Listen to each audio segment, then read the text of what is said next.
What would you do if your own brother stole your car and tried to sell it while you were out of town? No, really. I mean your actual car. The one you worked years to afford. The one you keep clean, tuned, and tucked into your garage like a prized trophy. Now imagine finding out it was being auctioned off, with your brother pretending it was his. Hi, I'm Maya. And this story? It's not just about a car.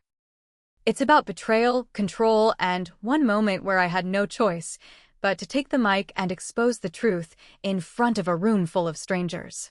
Let me be clear, my brother Darren and I were never super close, but we had rules. Boundaries. And he broke all of them in one weekend. I came back from a trip, expecting a quiet night, maybe dinner and Netflix. Instead, I got an empty driveway and a gut feeling that something was very wrong. When I found out where my car really was, and what Darren was trying to do, I didn't scream. I didn't cry. I showed up. And when I walked into that auction house, I saw something I'll never forget.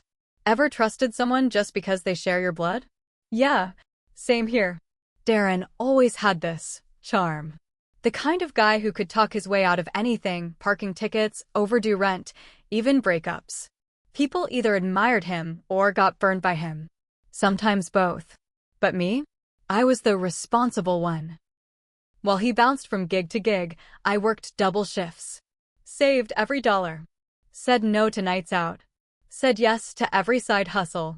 And when I finally bought my Mustang GT, it felt like winning the lottery I printed myself. Darren didn't celebrate.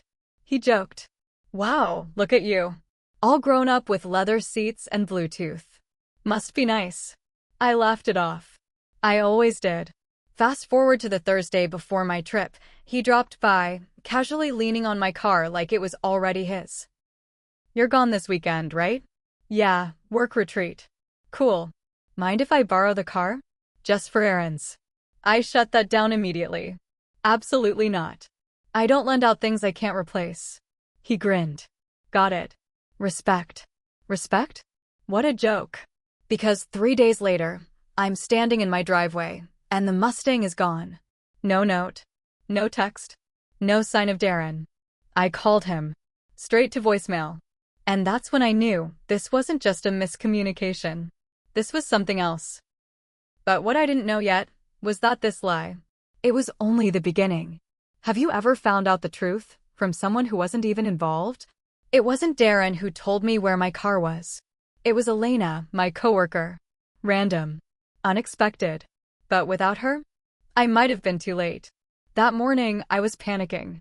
I'd already called Darren twice, left voicemails, and even DM'd him on Instagram. No response. My stomach was doing somersaults. I checked my security cam feed. Nothing since the day I left. And then, ding. A text from Elena. Hey, random question. Did you sell your car or something? My heart dropped. She sent a blurry photo. Grainy. But unmistakable. A silver Mustang with a scratched rear fender, my fender.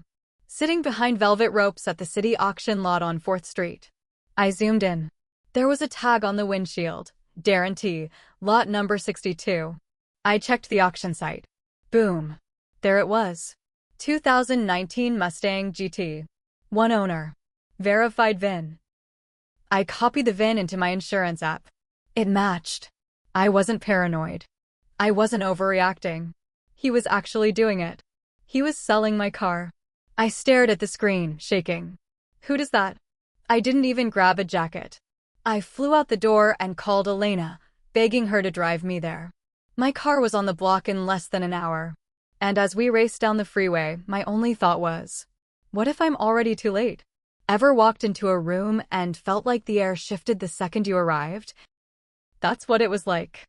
Elena and I pulled up just as the auctioneer's voice blared over the speaker system.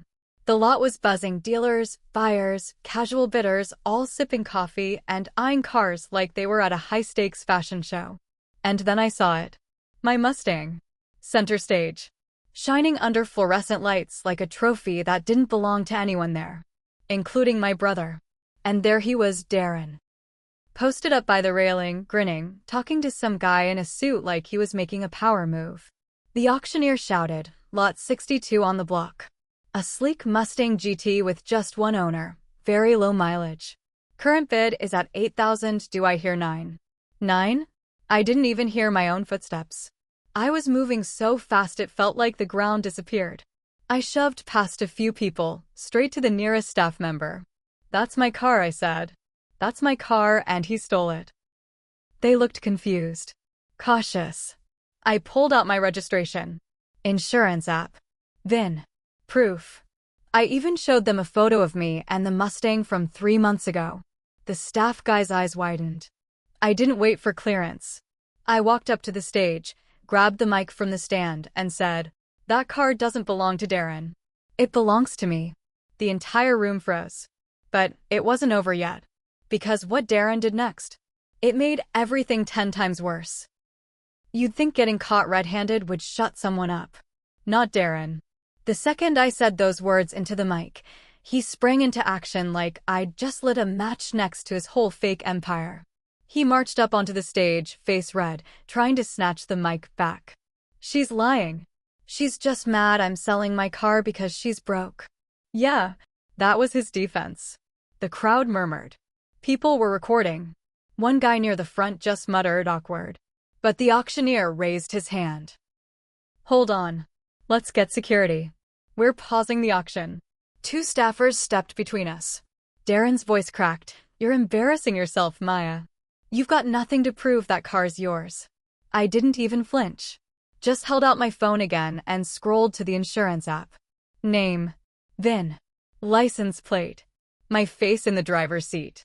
Date-stamped photos. The staff took one look and called the cops. It was fast after that.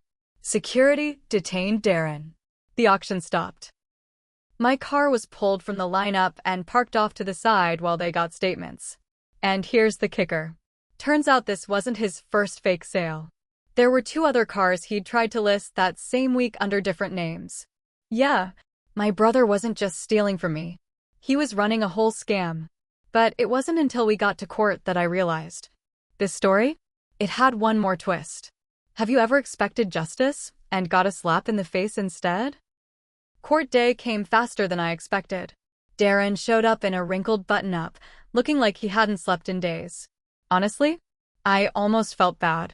Almost. The DA laid everything out. The false paperwork, the forged signature, the VIN number match. And yet Darren still stood there, arms crossed, like he was the one being wronged. Then came the twist. His lawyer pushed for a plea deal. Claimed Darren had emotional stress, said he panicked financially. They even tried to spin it like he was trying to help support the family. Support? By stealing from it? He ended up with probation, community service, and mandatory restitution. No jail time. And the part that still stings? He never apologized. Not once. Not in court. Not outside. Not even a text. Nothing. We haven't spoken since. Some family members still say I was too harsh. That I could have handled it quietly. But let me ask you something. How do you stay quiet when someone tries to erase your name and sell it for a profit? Because this wasn't about a car. It was about trust. And when trust breaks, sometimes the only thing left to do is take the mic. So yeah, I exposed him. Loud. Public. And with receipts. What would you have done? Drop your story in the comments. And if you've ever had to stand up to someone close to you, hit that subscribe button. Because this channel? It's for the ones who don't stay silent.